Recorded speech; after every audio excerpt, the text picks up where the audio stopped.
先问各位一个问题哦，好，就是大家有没有觉得冷气太冷或太热？有吗？尤其是坐在冷气出风口的各位，有觉得冷气太冷或太热吗？有的话跟我讲 ，OK 哦，就是因为我们这个教室有时候冷气很固定，所以你看我都穿全副武装这样子。OK， 好，来，那等一下如果有任何问题，不管是课堂上的问题或者是什么上的问题，都可以直接提出来，没有关系。OK， 好，今天我们的课堂上虽然给到的人虽然有点多，对不对？但是既然叫研讨会，我们是希望说不是只是单纯上课的形式。第一个，你有任何问题都可以及时的提问；第二个，我有任何问题我也会直接的问你。OK， 好，所以等一下为什么大家有注意到一件事情，就是说第一个。这堂课为什么没有发笔记？为什么没有发讲义？对不对？对吧？好，因为这堂课我们要做的是很不一样的事情，就是什么事情？就是以前呢，各位可能在网络上看阅读，或者网络上看这个阅读的讲解，对不对？你可能会发现说，网络上阅读讲解都是在建立在一个像是你在写完题目之后，再给你去讲为什么对、为什么错这种概念。可是我们今天这堂课要做的事情非常不一样，就是说我们要模拟的是你在实战中一步一步怎么走。OK， 好。所以这堂课我不会给你全部的课，就是不会给你说，就是先给你课件，让你自己在家里面先做过。我们现在来大家全部走一次，就是说，当你在实战的过程中，你在看到每一段的时候，你心里面要有怎么样的想法 ？OK， 好，你可以自由做笔记没有关系，但我们这堂课的课件对不对？在这堂课结束之后，我会放在网络上 ，OK 哦，会放在 A2G 社团上面，让大家自由下载这样子。OK， 好，那我跟大家自我介绍一下，就是我是 Dustin。OK， 那就是我自己的经历对不对？就是说我自己在以前在准备 GMAT 的时候，我是自修一战考760分的成绩这样子。OK， 好，那后来呢，就是在专业就是各种跟 GMAT Verbal 有关的知识，或者有关准备的过程这样子。OK， 好，那其中呢，我在研究阅读的时候，我的角度跟他不一样，在于说。我们角度不是从什么，不是从事后检讨角度，是从实战角度出发这样子。好，所以今天这堂课呢，我给大家看一下，到底要从实战角度上，你在做 R4 的过程中，你的每一个点你要怎么去决策 ？OK， 包括说你在读第一篇文章的时候，你要注意哪些事情，包括你在定位的时候你要注意什么东西，包括你在选择选项、在排除或你要选项的时候，你要去注意到哪些点这样子。OK， 好，我们今天会选择2篇文章，大家应该都很熟悉的，都是OG里面的文章。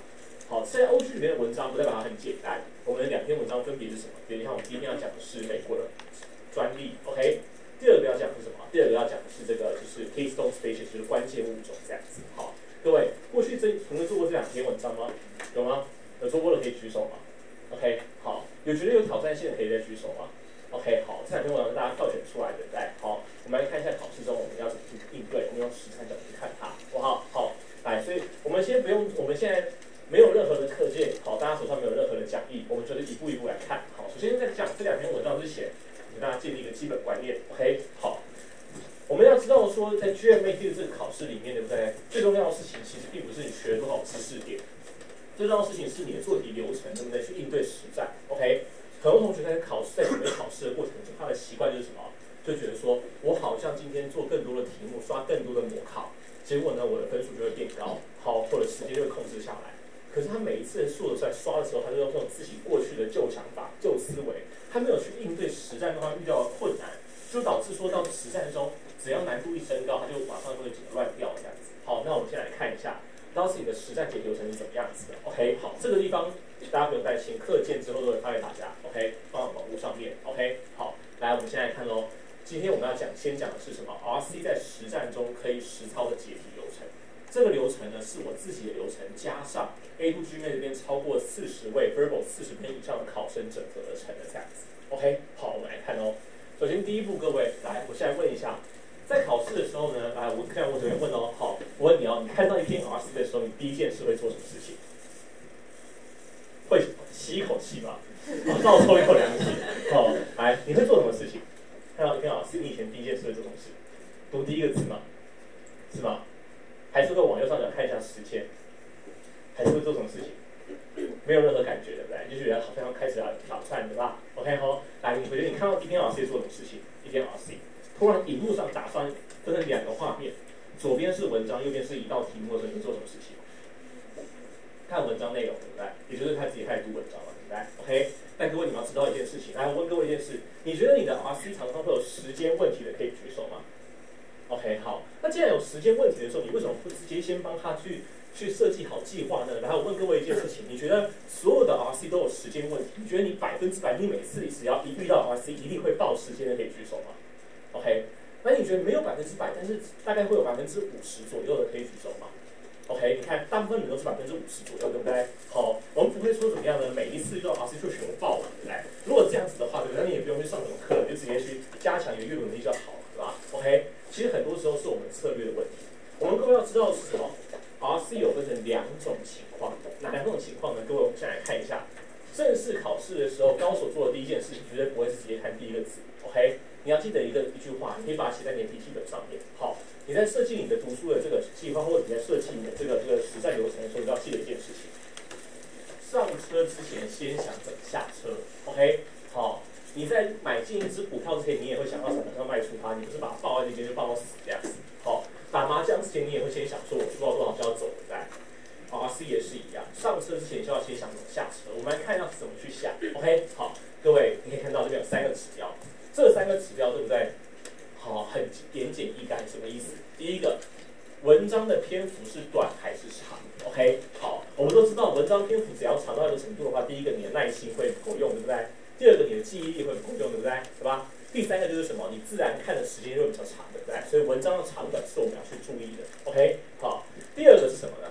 第二个是说，看文章的时候，对不对？这篇文章的题材是简单还是难，对不对？我们都知道，每个人都有不同的罩门。比如说你可能是天文，比如说你可能是这个所谓的女权，比如说你可能是艺术。好，不会有一个人是所有文章都会觉得很困难，对不对？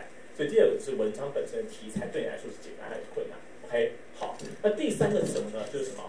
你在整个考试里面，你的时间安排，你的配置是不是充裕的 ？OK， 好，就是说，比如说你在前18题，你可能后面还有很多时间。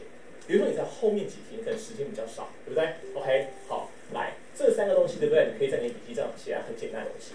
这个东西我刚刚上课都会讲什么？我之前都会讲说，这个叫做长短，然后这个叫做题材的软硬，对不对？然后这个叫做什么？这叫做所谓的这个松紧，时间的松紧。可能后来被同学投诉，说我讲话太黄色这样子，我都不讲这样子哦。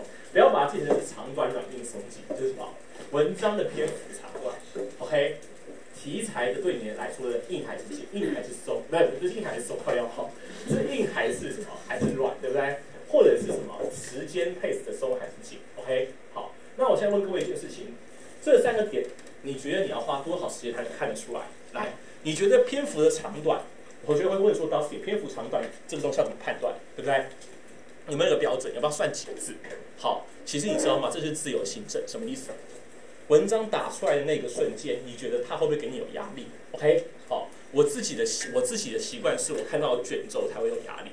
OK， 什么意思？就是整面摆满还要再卷东西。OK， 没有卷轴我都觉得还好。好，那上次有同学跟我讲说 ，Dustin， 好像我今天看到文章只要4行以上就有压力了。OK， 哦靠腰，那算了，好，那不要玩了。OK， 好，你就是CR 去先练，对不对？好，来，那我问各位一件事情哦。好，我问你哦，你觉得？看文章的长短这件事情，你觉得是什么时候可以判断得出来？是花几秒时间可以判断得出来？几秒钟？1秒，对不对？对吧？打出来那1秒，马上就知道这篇文章有没有卷轴，对不对？马上要知道这篇文章会不会给你有很大压力，对不对？那懂我意思吗？好，那我再问你一件事哦，来，请问文章的题材是女权还是生物还是历史还是黑人？请问是什么时候会判断出来？什么时候？看完整篇文章吗？还是看完前1句、前2句？前2句，对不对？所以是不是也至少20到30秒之内可以判断出来，对不对？第3个，你的时间有没有在控制之中？是什么时候可以判断出来？什么时候？其实就是往右上角看一下就知道了嘛，对不对？对吧？所以这3个指标是你在考试中要做的第一件事情。什么意思？这3个指标各位帮我记下来，就是说，就什么？3个里面如果开2个绿灯的话，请你用 Plan A。Plan A 的意思很简单，就是你不要去想说有什么奇技淫巧 ，OK， 就是用你平常读文章最简单的方式读过去就可以了。好，有看不懂的地方，有需要回读的地方，你有记不起来的地方，你可以再回来重读 ，OK， 好，你可以再回来就是重新去抓。为什么？因为这种文章，除非你读到睡着，不然的话你是不太可能会超过2到3分钟，那懂我意思吗 ？OK 哦。这种时候其实就用你一般来读外刊的英文文章的方式来读，最没有压力，你也会记得最清楚。OK， 这种时候你不需要去用到什么样其他的能力。OK， 好。但是各位来，如果今天这3个指标里面有2个开红灯，该怎么办？什么叫开红灯？比如说举例子，虽然这篇文章很短，但是它出现在考试的最后1篇，你的时间已经很够了。文章刚好是你最怕的女权 ，OK， 这叫做开红灯。或者这篇文章怎么样呢？就是它又长，然后呢，它虽然题材是你熟悉，但它在考试的时候时间不够。好，当3个开2个红灯的时候，我们这时候要用什么？要用 Plan B。Plan B 的意思就是，接下来你在阅读的过程中，你尽可能的不要去回读 ，OK？ 好，尽可能不要去回读，然后也不要去停留在任何你看不懂的细节之上 ，OK？ 你说到底这个地方我就有点疑惑了，我觉得有些细节看不懂，我很怕我下一次无法理解，对不对？我很怕我后面的文章文字接不起来，对不对 ？OK？ 好，来，那我们先来看一下，对于这种考试的时候，遇到紧急状况，遇到3个不利状况，里面有2个出现的时候，我们要怎么去读一篇文章 ？OK？ 好，来。很多人都会说，当时你读第一遍文章的时候，是不是我读完之后在心里面去写逻辑解读 ？OK， 好，然后跟大家讲是这样没有错，但是你要记得一件事情，逻辑解读不是你整篇文章看完才知道，是你要边看边推出来的。OK， 好，我们来大家看一下怎么样边看边推出逻辑解读。好，来，各位，好，这个不用抄，这个我之后都会发给大家。OK， 好，我们现在看一下一篇文章，它最正常80%到90%的情况下。都会有什么样的结构 ？OK， 注意哦，这个地方的表格，它不是你看完才分类，它是在你实战中边看就可以边分出来的。我们来一个看哦。好，那首先第一个，文章的一开始会有什么？有些时候会文章跟你讲个定义，比如说跟你讲说，请问这关键物种的定义就是指说一个物种它占了很重要的地位，对不对？好，有的时候会跟你讲个历史故事，比如说像上次我们讲到的水权，我跟你讲说美国政府把水权判给印第安人 ，OK， 好，这东西叫背景，来。这个背景就相当于什么？相当于你在商学院讨论事情的时候 ，OK？ 商学院讨论事情的时候，老师先一开始跟大家讲说，我们今天来讨论这间公司，它是一间军火工业，它是一间汽车公司。这间公司的背景历史有几年的历史？这间公司的主要产品是什么东西 ？OK？ 好，来我问各位一件事情，这个资讯，请问你觉得考试中重要吗？来，那我现在问一下一个问题，就是说，来，你觉得一个资讯的重要性跟什么有关联？考试中一篇文章里面，你还不知道考什么题目的时候，它的重要性跟什么有关联？来，跟什么？思考一下。大家知道吗？重要性跟什么有关联？很简单，因为你不知道题目要考什么，对不对？重要性是跟后面会不会再提到这个资讯有关联，懂我意思吗？后面会不会有别的论点或者别的讨论，针对这个资讯来做讨论啊？有关联 ，OK？所以各位，当你在考试的时候，文章如果一开始看到定义或者看到事件的时候，一般来说后面都不会再去针对这个背景资讯来做讨论，这样懂我意思吗 ？OK 哦，好，所以这个地方请各位注意哦，如果你考试的时候在文章一开始的时候看到背景，或者看到什么，看到历史叙述的时候，好，这个时候你看的时候速度是可以稍微看快一点 ，OK？ 看不懂的时候是不用回去重看，你只要知道他在给你介绍一间公司。只要在他给你介绍是一个名词的定义就可以了，这样子 ，OK， 好。接下来你的同学说到此，那我怎么知道有关联的资讯在什么地方 ？OK， 好，来，我问你哦，刚刚我说一篇文章里面，我说不重要的资讯是它别的地方不会提到的，对不对 ？OK， 那我现在问各位一件事情，反过来讲，重要资讯就是什么特色？来，什么特色？重要资讯的特色是什么？可以提到的，你看后面会再继续讨论，对不对？可以理解吗 ？OK 哦，重要的资讯就是文章的后面会继续被讨论的。那什么样的资讯、什么样的语气是文章后面可以继续讨论的呢？我们来看哦。好，各位，当你在文章前1/3的时候看到这几种语气的时候，好，你这边几种语气的时候，这个就是文章后面很有可能会被继续讨论的资讯。什么意思？比如说第一个，他跟你讲说我们现在台湾老年化非常严重，他跟你讲说现在全球暖化问题非常严重。他跟你讲说，企业目前呢，现在遇到了无法提升营收的问题。请问你，像这种语气所提出的这个问题，是不是就是有待被解决的？对吧？这就是说可以被讨论的资讯，这样懂我意思吗？你只讲一间企业的背景，没有人会去讨论背景。但如果你讲这间企业遇到的困境，后面就可以被讨论。好，所以当你遇到语气上来的强调问题或困难的时候，对不对？这个地方你就速度要放慢。为什么？因为很有可能后面别人来回应的是要怎么解决这个问题。OK 哦，好，来。第二个，当今天文章的一开始，他讲的不是再是背景，而是什么？而是今天在跟你讲的是一个矛盾，在跟你讲的是一个 surprising result。比如说，我们常常会看到一个东西叫什么？以前我都认为怎么样，但是最近的研究有意外的发现，遇到这种 surprising result 的时候，我们是不是就怎么样？知道说这是可以被所以讨论怎么去解释它 ，OK？ 所以第二个是什么？你遇到像解释题这样的这个矛盾的时候，你是可以注意的。第三个是什么？来，我问你哦，你有没有曾经看过有一种文章，一开始是讲什么？讲说学界们对什么东西是就是意见是分歧的，看过吗？有看过吗？好，有没有看过有一种文章是什么？是说某个东西目前学界还在辩论，有看过吗 ？OK 哦，好。当你发现文章开始出现了争议的时候，这个争议解释速度要变慢，因为它后面会去讨论这个争议的各方会讲什么东西。第四个呢就是开放式的问句，比如说他问你说 what、who、when 这种概念。OK， 好，来，这四种，当你发现它出现的时候，速度一定要放慢。为什么？它很明确的点出这篇文章接下来要去讨论的主题，这个我们叫主题。OK， 好，来各位。那我们现在知道主题之后，你就会问我到时说，知道主题要干嘛，对不对？好，我们到底知道主题要干嘛？好，很简单，你要知道主题，你才知道说后面的论点会在哪里出现。你说 Dustin， 可是我的习惯是我看到有人讲话，不就是论点吗？大家要注意的是什么？在考试的时候，在高分区的题目里面，有些时候人出来不一定是主要论点，他可能只是作者去引出来，去quote别人的说话而已，他可能不是主要论点。有的时候这个人出来，他可能怎么样呢？他可能只是举例而已，这样子 ，OK？ 所以真正要判断论点的形式，其实根本不是看有没有人这个名字出来，是要看的是他的语气上是有没有在回应主题 ，OK 哦？好，比如说今天我们先知道主题是全球网红问题非常严重，我们就知道后面的人如果是环保少女出来的话，对不对？他不算是论点，为什么？他只是出来讲说我们要来解决，他没有说怎么解决，那懂我意思吗？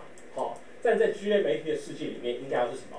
有提出方法，才会去当论点，那懂我意思哦 ？OK 哦，好，来，所以注意哦，主题出来之后，你才能去抓到论点一长什么样子。论点一就是后面的任何一句话是直接去回答这个主题的那个人 ，OK 哦，跟他有没有这个人名没有关系，而是他给的内容是可以直接去 respond 这个主题的这样子 ，OK， 好，来，那你说到这里，可是有些时候我发现一件事情，有的时候我发现说到这里，今天。文章一开始连主题都没有给我，直接给我论点该怎么办，对不对？然后我问各位，你有没有曾经看过文章第一行直接跟你讲说过去的人都怎么认为？有看过这个请举手，有吗？有看过对不对？好，那如果今天直接给你论点的话，我们该怎么办呢？很简单，各位你要知道，如果直接给你论点的话，对不对？请你帮我括号写说，先出论点，你要把隐含主题找出来 ，OK？ 隐含主题，好，什么意思？隐含主题的意思是说，你要去想这个论点它背后是想要回应哪一个隐形的主题 ，OK？ 比如说我举个例子，文章一开始就跟你讲说，川普决定怎么样？川普决定要来打贸易战 ，OK？ 来怎么样？来就是挽回，就是挽回美中贸易不平等的问题 ，OK？ 虽然语气上是川普的想法，但是你要去想，川普做这件事情的目的是为了解决什么问题？你还是要在心里面把那个主题补回来，这样懂我意思吗 ？OK 哦，好，来，请记住哦，在文章前1/3，你要做的其实就这两件事情而已。好，第一件事就是什么？等到一个可以被文章后面讨论的议题出现，这个议题的语气会是什么？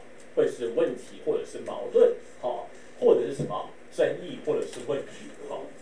如果你没有等到的话，你先看到论点出现的话。你也可以要回来倒推，去推这个人想要讨论什么东西，这件事情是一定要做的。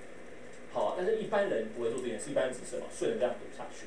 好，你要记住 ，RC 的主题是非常重要的东西，等一下我们后面会讲到。OK， 好，来，接下来各位，那我问大家一件事情哦，你有没有曾经看过一篇文章没有任何论点，就是他没有在跟你去讨论事情，他没有在跟你去说服什么东西，他只是在单纯的叙述，有看过吗？有看过这种单纯叙事的文章可以举手吗 ？OK， 好，你说当时那我怎么办？我找不到主题，我找不到有人跟我来讲论点。好，很简单，我跟你讲，什么时候你可以确定这篇文章是叙事的文章？只要你发现这篇文章过了1/2，文章已经过了篇幅的一半，都还没有什么，都还没有论点出现，这篇文章就是叙事的文章。OK， 好，你知道为什么吗？来，我问各位一件事情，好，来。论点需不需要有充足的证据？需不需要？需要，对不对？如果今天论点是最后一句话才突然冒出来的话，它有空间发展充足的证据吗？有吗？没有的，那就没有说服力嘛，对吧？所以一篇文章如果要是叙事类型的文章，它是不是应该要尽早把论点丢出来，后面才有讨论的空间，对吧？所以如果一篇文章它过了1/2之后还没有来讨论论点的话，这篇文章的重点就会放在哪里？单纯的叙事，可以理解吗？可以理解，好 ，OK 好，来各位，那我们现在来看哦，如果论点出现的时候，对不对？接下来要走什么方向呢？很简单，接下来要看的是有没有第二态度出现。什么叫第二态度？就是什么？跟前面这个第一论点保持不同意见的人，这懂我的意思吗 ？OK 哦，好，来，那我问各位一件事情，第二态度有分哪几种？你会说到不就是反驳吗？好，大家注意一件事情哦，第二态度出现的时候，它分成2种 ，OK？ 好，第一种是什么？第一种叫做所谓的 evaluation，OK？ 什么叫 evaluation？evaluation 的意思叫什么？叫做评论。也就是说，他今天针对的什么？他针对的不是拿出一个新方案，或拿出一个新的论点。他的立场虽然跟前面不一样，那他今天来是来干嘛？他是来批评指教前面的论点。好，他指你好或指你不好，他可以是好也可以是不好。OK？ 好，那他没有要提出新的方法来取代你的意思。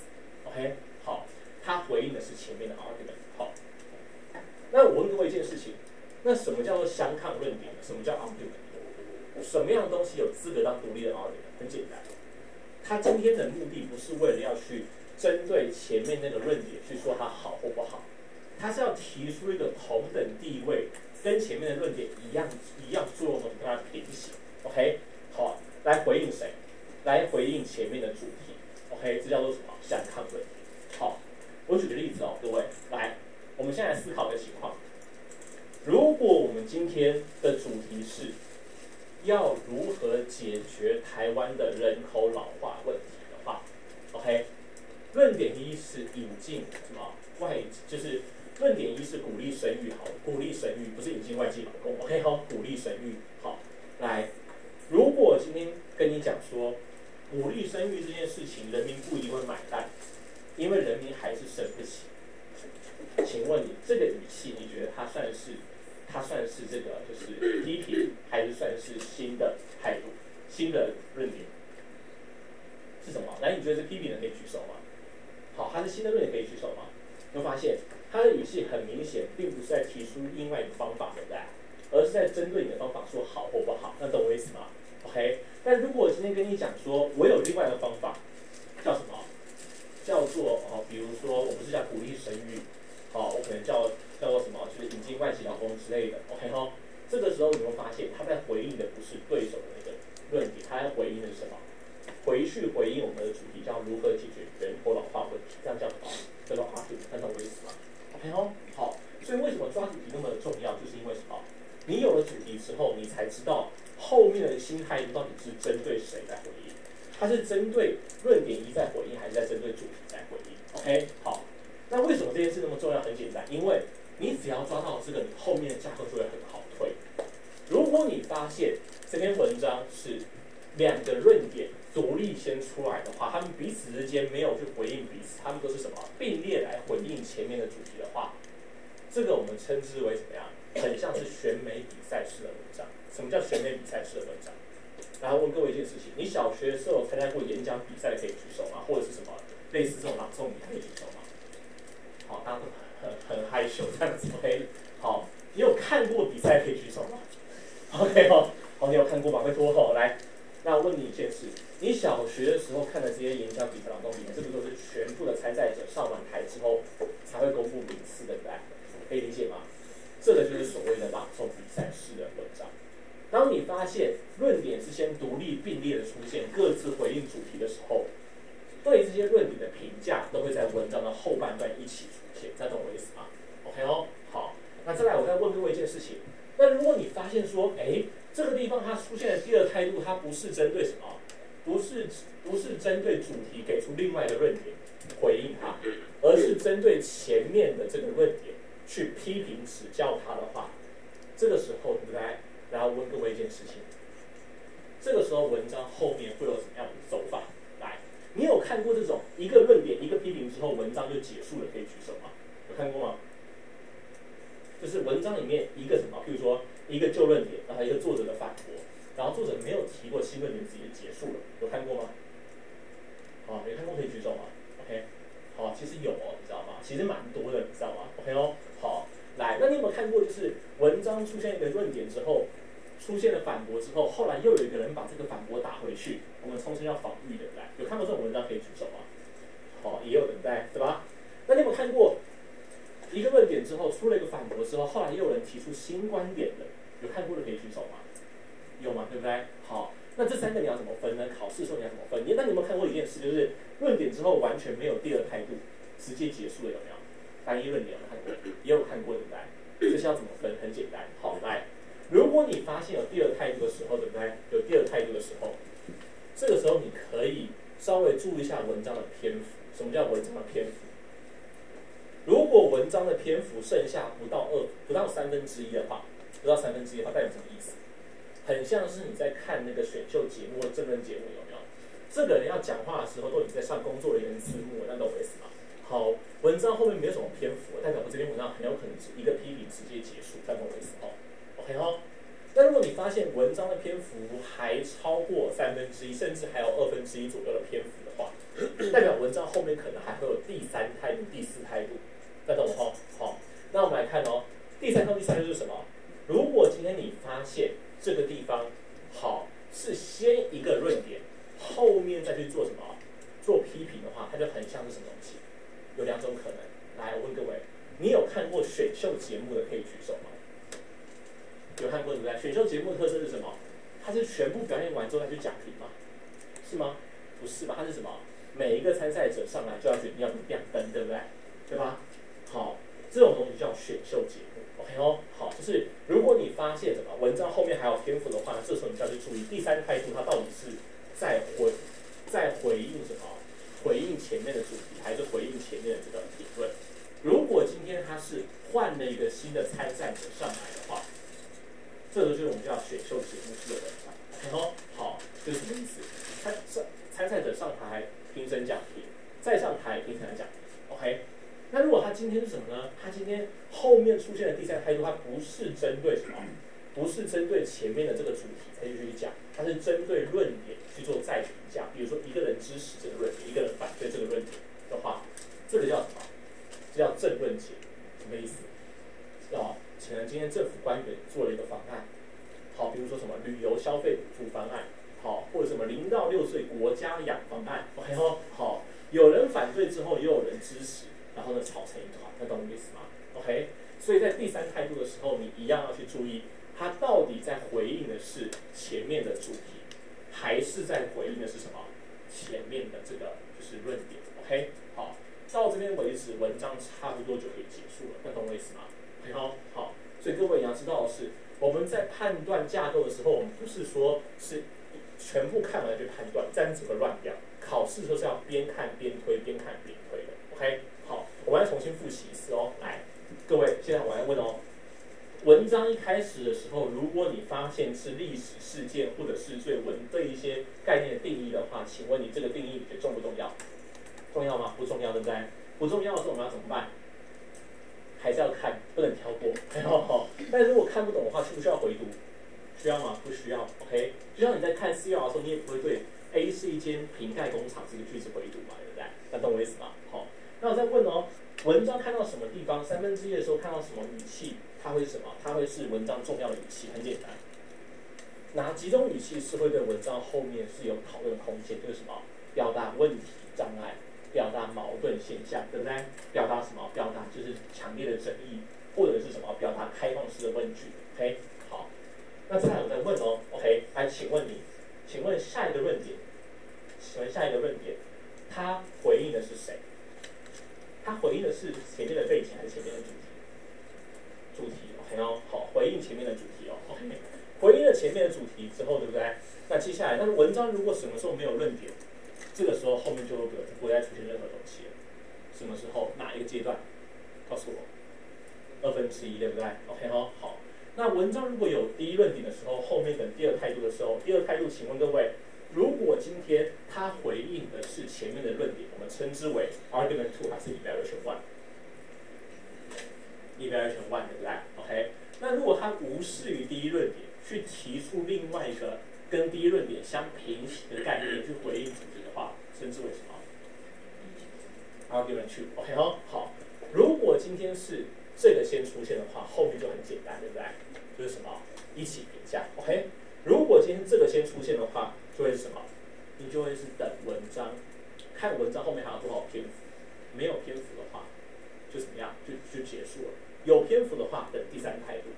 第三态度的时候，人家要注意是这个态度到底是回应谁的。OK 哦，好，来，我们现在复习完之后，现在我们终于来看题目喽。好，来，请大家跟我一步一步走。好，大家上课要专心的，基本上。好，